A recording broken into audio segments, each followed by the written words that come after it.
मैं Hariom Hindi high school से जीजे शाह, कक्षा 9, विषय गणित, अध्याय 13 का पृष्ठीय क्षेत्रफल एवं आयतन के सवाल समझाने जा रहा हूँ। पहला सवाल देखें तो 1.5 मीटर लंबा, 1.25 मीटर चौड़ा और 65 सेंटीमीटर गहरा प्लास्टिक का डब्बा बनाना है। उसका ऊपरी भाग खुला है। प्लास्टिक की शीट की मोटाई को ध्यान में नहीं लेना है।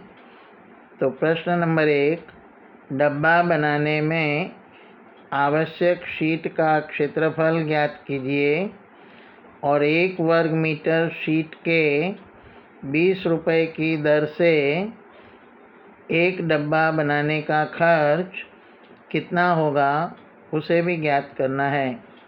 तो विद्यार्थी मित्रों, प्लास्टिक का डब्बा जो बनाना है वह घनाभ आकार का है, परंतु उसका ऊपरी भाग खुला है, अतः 4 पार्श्वीय दीवारें और एक पैंदी, इस तरह 5 सतहें होगी।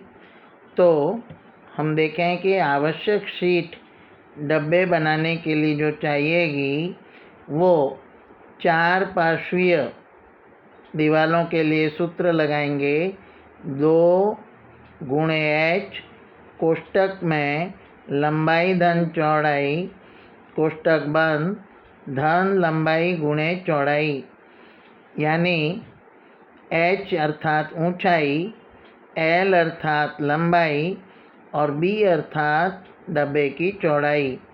अब विद्यार्थी मित्रों, यहाँ पर हम देखें कि जो डब्बे की गहराई दी है वही हम ऊंचाई के रूप में लेंगे, और आप देख रहे हैं सवाल में कि लंबाई और चौड़ाई मीटर में दी हुई है।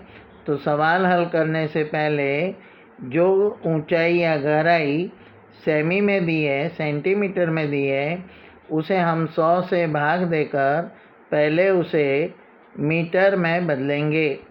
तो 65/100 करेंगे तो गहराई यानी कि ऊंचाई 0.65 मीटर आएगा, और कोष्टक के अंदर L के स्थान पर 1.5, धन B के स्थान पर 1.25 और कोष्टक बंद, धन लंबाई के स्थान पर 1.5, चौड़ाई के स्थान पर 1.25।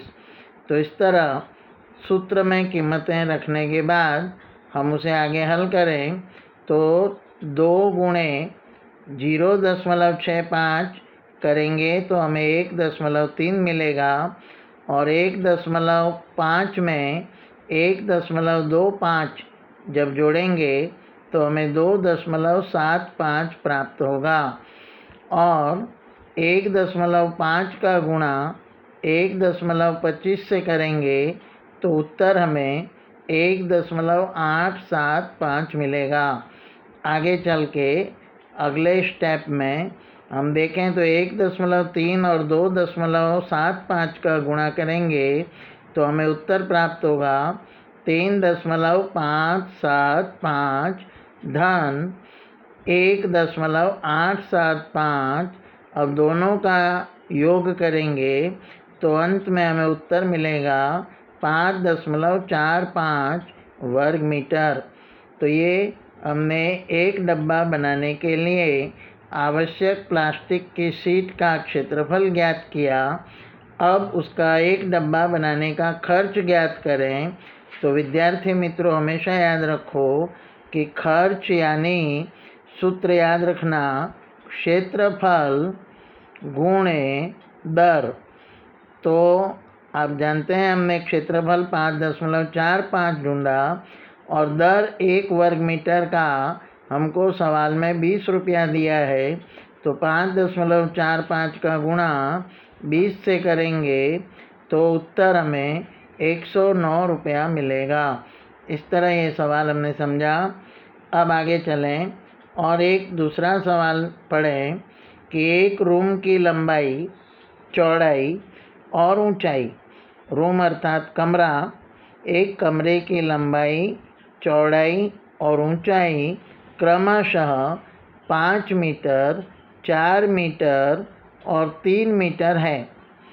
कमरे की दीवार और छत 7.50 रुपये प्रति वर्ग मीटर की दर से उसे रंग करने का खर्च ज्ञात करो। तो विद्यार्थी मित्रों, यहाँ कमरा है, कमरा भी घनाभाकार है, परंतु जहाँ पर रंग करना है वह 4 पार्श्वीय दीवारें होगी और ऊपर छत होगी, यानी 5 सतहों पर रंग करना है।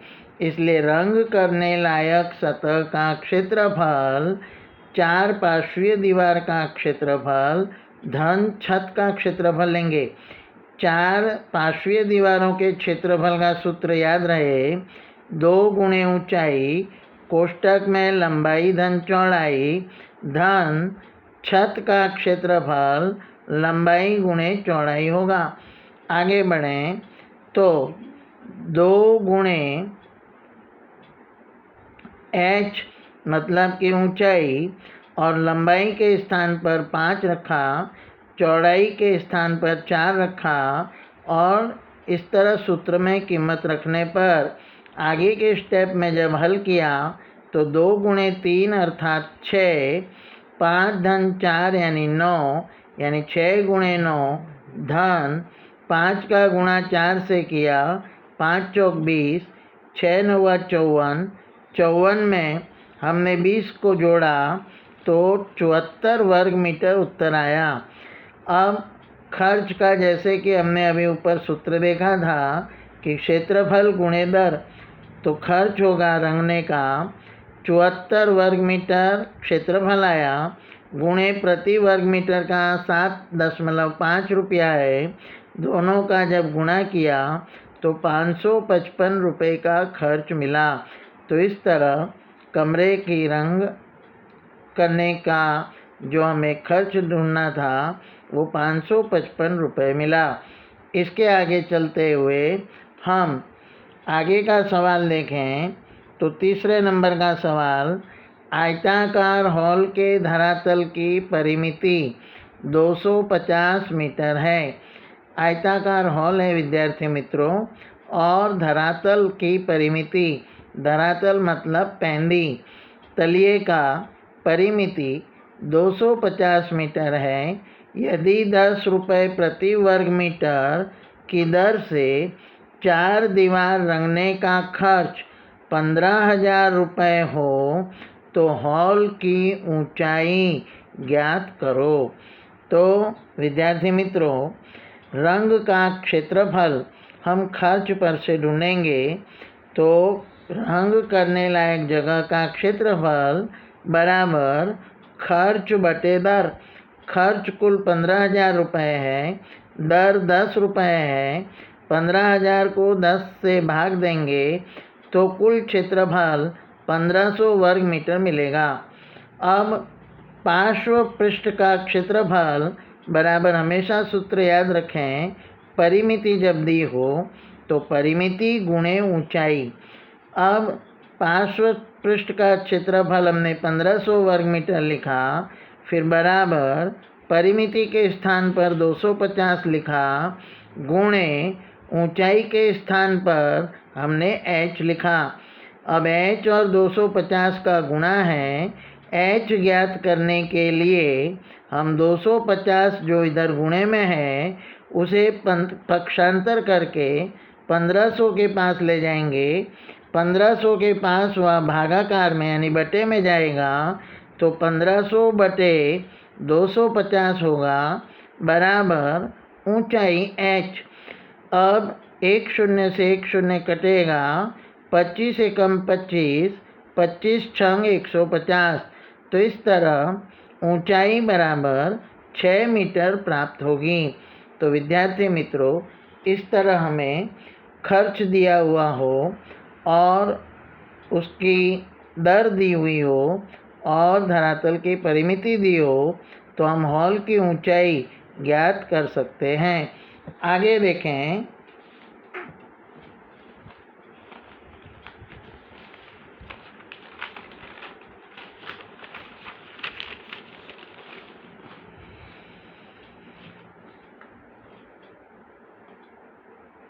चौथा सवाल, एक डब्बे में 9.375 वर्ग मीटर क्षेत्रफल पर रंग हो सके इतना रंग पड़ा है। यानी कि एक डब्बे में रहे हुए रंग से हम 9.375 वर्ग मीटर क्षेत्रफल पर रंग कर सकते हैं। फिर कह रहा है वो कि 22.5 सेंटीमीटर गुणे 10 सेंटीमीटर गुणे 7.5 सेंटीमीटर माप की कितनी ईंटों को उस डब्बे में रहे हुए रंग से हम रंग सकते हैं। तो विद्यार्थी मित्रों, यहाँ एक बात ध्यान रहे कि लंबाई चौड़ाई ऊंचाई न लिखकर यहाँ गुणे में दिया हुआ है। तो 22.5 जो पहली संख्या है वह लंबाई होगी, 10 सेंटीमीटर जो है वह चौड़ाई होगी और 7.5 सेंटीमीटर जो है वो ऊंचाई होगी। अब आगे देखें तो ईंट का क्षेत्रफल।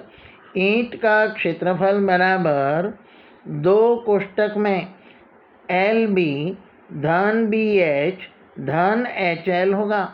अब आगे देखें तो 2 कोष्टक में लंबाई के स्थान पर 22.5 गुणे चौड़ाई के स्थान पर 10 धन B यानी चौड़ाई के स्थान पर 10 और H यानी 7.5 होगा, धन H के स्थान पर 7.5 ऊंचाई रखेंगे और L यानी लंबाई 22.5 वर्ग सेमी होगा। तो इस तरह अब कोष्टक को हल करें तो 22.5 का गुणा 10 से करने पर 225 मिलेगा, धन 10 गुणे 7.5 जब करेंगे तो गुणा 75 मिलेगा और 7.5 का गुणा 22.5 से करेंगे तो 168.75 मिलेगा। इस तरह कोष्टक में रही तीनों संख्या का जब योगफल ज्ञात करेंगे तो 468.75 मिलेगा। उसका गुणा जब हम 2 से करेंगे तो अंतिम उत्तर 937.5 वर्ग सेमी मिलेगा। अब विद्यार्थी मित्रों, हमको वर्ग मीटर में क्षेत्रफल पर रंग का हो सके वह दिया है, इसलिए हमारा उत्तर वर्ग सेंटीमीटर में आया। तो वर्ग सेंटीमीटर को वर्ग मीटर में बदलने के लिए हमने बटे में 10,000 लिखा। अब 937.5 बटे 10,000 भाग देने पर हमें उत्तर मिलेगा 0.09375। तो इतना वर्ग मीटर मिला। अब ईंट की संख्या के लिए जितने वर्ग मीटर रंग कर सकें उसका क्षेत्रफल बटे एक ईंट का क्षेत्रफल से भाग देंगे तो उत्तर हमें 100 ईंट मिलेगी। तो इस तरह विद्यार्थी मित्रों, हमने डब्बे में रहे हुए रंग के क्षेत्रफल पर से हमने कितनी ईंटें रंगी वह हमें मालूम होगा। अब 5वां सवाल देखें तो एक समघन पेटी के सभी कोण 10 सेंटीमीटर और दूसरे घनाभ की लंबाई 12.5 सेमी और चौड़ाई 10 सेमी और ऊंचाई 8 सेमी है। तो यहाँ 2 प्रश्न पूछे गए हैं कि कौन सी पेटी के पार्श्व पृष्ठों का क्षेत्रफल अधिक है और कितना। नंबर 2, कौन सी पेटी का कुल पृष्ठफल कम है, कितना। तो विद्यार्थी मित्रों, यहाँ पर घन का अर्थ पहले हम समझें। तो घन यानी कि जिसकी लंबाई चौड़ाई ऊंचाई सब समान हो। अब यहाँ पर घन पेटी का पार्श्व पृष्ठों का। तो पार्श्व पृष्ठ यानी घन की चारों दीवारों के क्षेत्रफल, तो उसका सूत्र होगा 4a का वर्ग। अब घन की लंबाई 10 दी है, 10 सेमी है, तो 4 गुणे 10 का वर्ग। अब आप जानते हैं 10 का वर्ग यानी 10 गुणे 10, तो 10 का वर्ग होगा 100, उसका गुणा 4 से हुआ, तो उत्तर मिला 400 वर्ग सेमी। तो घन पेटी के पार्श्व पृष्ठों का क्षेत्रफल हमने ज्ञात किया। अब आगे चलें और घनाभ पेटी, घनाभ यानी लंबाई चौड़ाई ऊंचाई, अब उसके पार्श्व पृष्ठों का क्षेत्रफल का सूत्र हमें ज्ञात है विद्यार्थी मित्रों, 2 गुणे ऊंचाई लंबाई धन चौड़ाई। अब 2 गुणे ऊंचाई की जगह 8, लंबाई के स्थान पर 12.5 और चौड़ाई के स्थान पर 10, 2 अट्ठे 16, 12.5 को 10 से जोड़ें, 22.5, उसका गुणा 16 से करें तो 360 वर्ग सेमी होगा।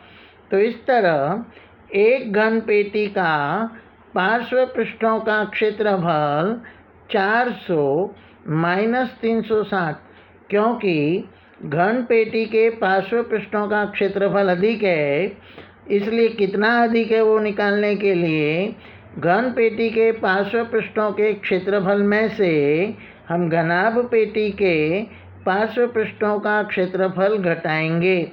तो 400 में से 360 घटाने पर 40 उत्तर आएगा, यानी घन पेटी का पार्श्व पृष्ठों का क्षेत्रफल अधिक आएगा। तो इस तरह इसके बाद दूसरे प्रश्न के लिए कौन सी पेटी का कुल पृष्ठफल कम है, तो घनाभ का पहले हम कुल पृष्ठफल निकालें तो सूत्र है 2 कोष्ठक में LB धन BH धन HL। अब सूत्र के अंदर हमने 2 कोष्ठक में लंबाई के स्थान पर 12.5, चौड़ाई के स्थान पर 10 और ऊंचाई के स्थान पर 8 रखा, और फिर हमने कोष्ठक को हल किया। तो यहाँ पर आप देख रहे हैं 12.5 का गुणा 10 से किया तो 125 मिला, 10 गुणे 8 किया तो 80 प्राप्त हुआ, और 12.5 गुणे 8 किया तो 100 मिला। इस तरह कोष्ठक की तीनों संख्याओं का जोड़ किया तो 305 मिला, 305 का गुणा 2 से किया तो 610 मिला। तो इस तरह घनाभ का कुल पृष्ठफल ढूंढा। अब घन का कुल पृष्ठफल ढूंढें तो घन के कुल पृष्ठफल का सूत्र है 6 गुणे लंबाई का वर्ग। तो 6 गुणे घन का लंबाई हमें 10 दी है, तो 10 का वर्ग 100 होगा, 100 का गुणा 6 से करेंगे तो 600 वर्ग सेमी मिलेगा। अब देख रहे हैं आप कि घनाभ का कुल पृष्ठफल 610 है, जबकि घन का कुल पृष्ठफल 600 है। प्रश्न हमारा है किसका कम है, तो घन का पृष्ठफल 600 होने से वह कम है। अब कितना कम है, तो 610 वर्ग सेमी में से 600 वर्ग सेमी घटाएंगे तो हमें 10 वर्ग सेमी कम मिलेगा। तो इस तरह ये सवाल यहाँ पूरा हुआ, और 13.1 में जो आवश्यक सवाल थे वो हमने हल किए। अब आगे देखें तो 13.2 के अध्याय के अंदर हमें बेलन के पृष्ठीय क्षेत्रफल के सवाल दिए हैं, तो उसे हम समझें। तो पहला सवाल है कि बेलन की ऊंचाई 14 सेमी और वक्र सतह का क्षेत्रफल 88 वर्ग सेमी है, तो बेलन के आधार का व्यास ज्ञात कीजिए। अब आप देखेंगे कि बेलन की वक्र सतह के क्षेत्रफल का सूत्र हमेशा याद रखिए 2 गुणे पाई गुणे R गुणे H। तो यहाँ पर आप देखेंगे क्षेत्रफल हमको दिया है 88 वर्ग सेमी। तो ए के स्थान पर 88 रखा, बराबर के स्थान पर बराबर रखा, 2 के स्थान पर 2 रखा। पाई की कीमत हमें विद्यार्थी मित्रों मालूम है 22/7 होती है और त्रिज्या हमें ढूंढना है। तो आर के स्थान पर आर रखा और एच यानी कि ऊंचाई 14 रखी। अब आप यहाँ देखेंगे तो आपको ख्याल आ गया कि अब हमें आर ढूंढना है, परंतु आर के साथ 2 × 22 × 14 है और बटे में 7 है। तो पक्षांतर करने पर आर बराबर हमें 88 के साथ जो इधर आर के साथ 7 बटे में है वो गुणे में जाएगा और जो आर के साथ गुणे में है वो भाग में जाएंगे। अब यहाँ पर हल करें तो 22 एकम 22 और ऊपर 88 में 22 का भाग दिया तो 28 चौक 88। यहाँ पर 2 से 2 दूनी 4 और 2 एकम 2। अब आगे देखें तो 7 एकम 7 और 7 दूनी 14। यहाँ 2 एकम 2 और 2 एकम 2। तो इस तरह आप देखेंगे कि त्रिज्या के लिए जो हमने पक्षांतर किया था उसमें अंश और हर सब कुछ कट कर एक उत्तर आया, यानी त्रिज्या का माप 1 सेमी होगा। परंतु बच्चों हमें सवाल के अंदर व्यास ढूंढने को कहा है, तो व्यास हमेशा त्रिज्या का दुगना होता है। तो व्यास बराबर 2r बराबर 2 × 1 बराबर 2 सेमी। तो इस तरह बेलन का व्यास 2 सेमी होगा। अब धातु के पतरे में से अगला प्रश्न देख रहे हैं हम लोग। धातु के पतरे में से 1 मीटर ऊंचाई और 140 सेमी आधार के व्यास वाली बंद बेलन टंकी बनानी है।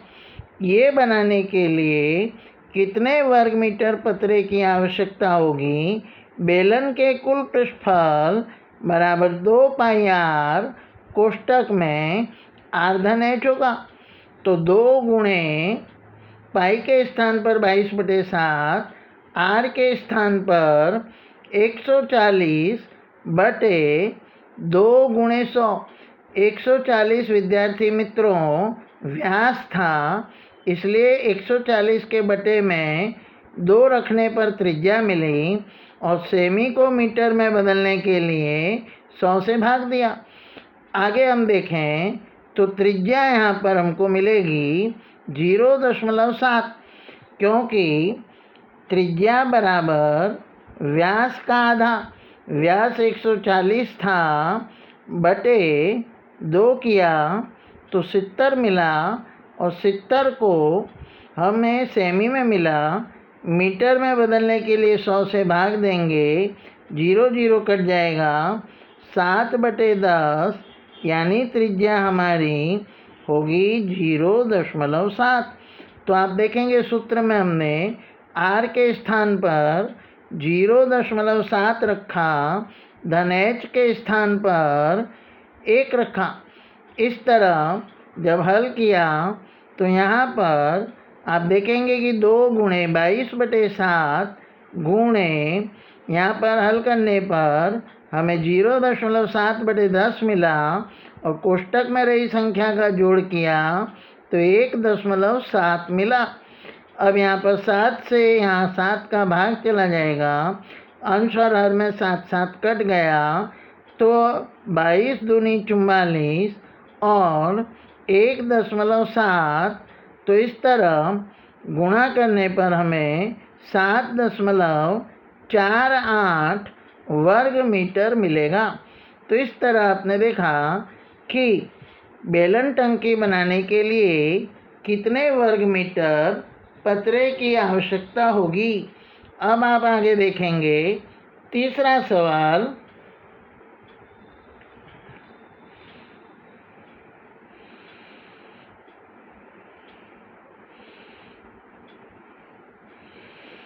धातु की एक पाइप 77 सेमी लंबी है।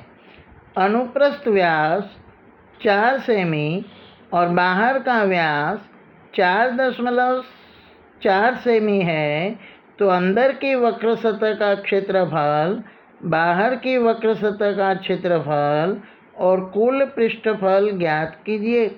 अब विद्यार्थी मित्रों, आप जानते हैं कि वक्र सतह अंदर का क्षेत्रफल ज्ञात करने का, अंदर के क्षेत्रफल को हम आंतरिक क्षेत्रफल भी कह सकते हैं, बराबर 2πRh सूत्र है।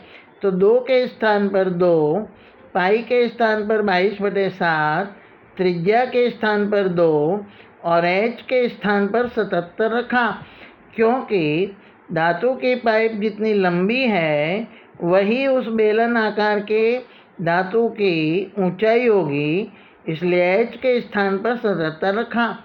7 से 77 को काटा, 11 बार भाग गया, फिर 2 × 22 × 2 × 11 किया तो हमें 968 वर्ग सेमी प्राप्त हुआ। अब बाह्य वक्र सतह का पृष्ठफल ज्ञात करें तो सूत्र बनेगा 2πRh। अब बाहर की वक्र सतह में त्रिज्या हमको दी है 4.4 सेमी, व्यास दिया है, तो त्रिज्या बनेगी 2.2।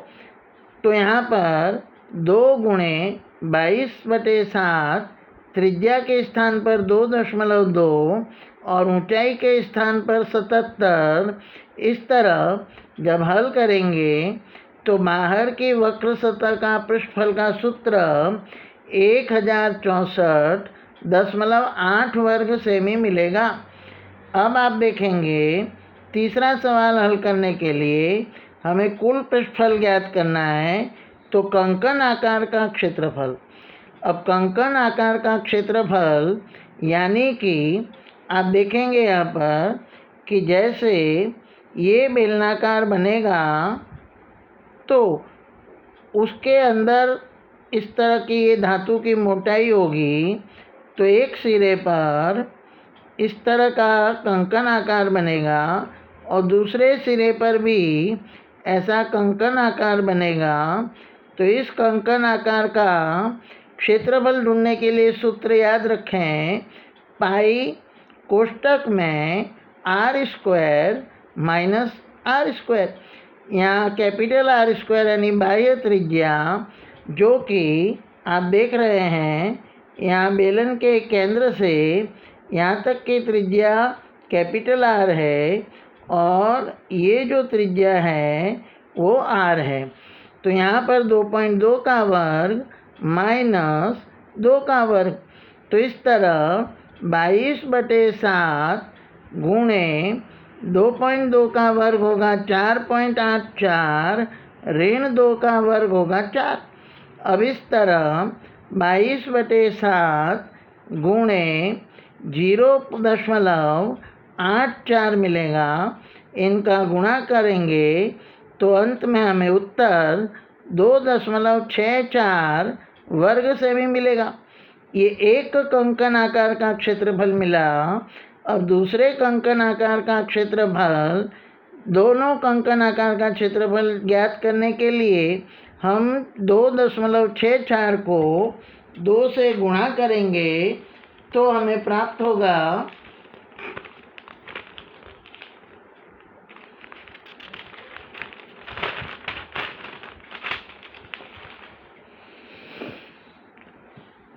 2 × 2.64 तो 5.28 वर्ग सेमी मिलेगा।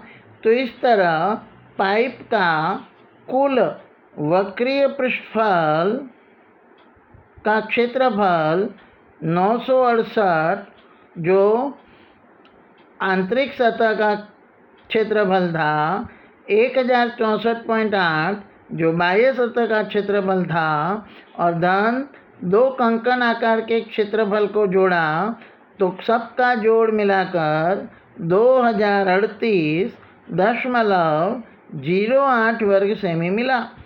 अब आगे देखें तो चौथा सवाल, 120 सेमी लंबाई वाले रोलर का व्यास 84 सेंटीमीटर है। यदि खेल के मैदान को समतल बनाने के लिए 500 आंटे मारने पड़ते हैं तो खेल के मैदान का क्षेत्रफल कितने वर्ग मीटर है? अब नलाकार रोलर की वक्र सतह का क्षेत्रफल सूत्र याद रखना विद्यार्थी मित्रों, पाई गुणे डी गुणे एच होगा। पाई के स्थान पर 22/7 रखा, डी यानी व्यास है तो 84 मिला, और एच जो है वो रोलर की लंबाई जो है वही रोलर की ऊंचाई होगी। इस तरह जब हल किया तो 31,680 वर्ग सेमी मिला। 10,000 से भाग दिया तो 3.168 वर्ग मीटर मिला। अब ये रोलर एक बार जब घुमाते हैं तो मैदान का इतना क्षेत्रफल दबता है। अब 500 आंटे घुमाए यानी 500 बार रोटेट किया तो 3.168 को 500 से गुणा करने पर हमें 1584 वर्ग मीटर क्षेत्रफल मिला। यानी 500 बार रोलर को घुमाने पर कुल मैदान जो था वो 1584 वर्ग मीटर का था। इसलिए उसको समतल बनाने के लिए 500 आंटे लगाने पड़े, यानी कि 500 बार रोलर को घुमाना पड़ा। अब आगे देखें तो 5वां सवाल है, बेलन आकार के खंभे की ऊंचाई 3.5 मीटर और व्यास 50 सेमी है। खंभे की वक्र सतह रंगने का खर्च 12.50 प्रति वर्ग मीटर हो तो रंग का कुल खर्च ज्ञात करो।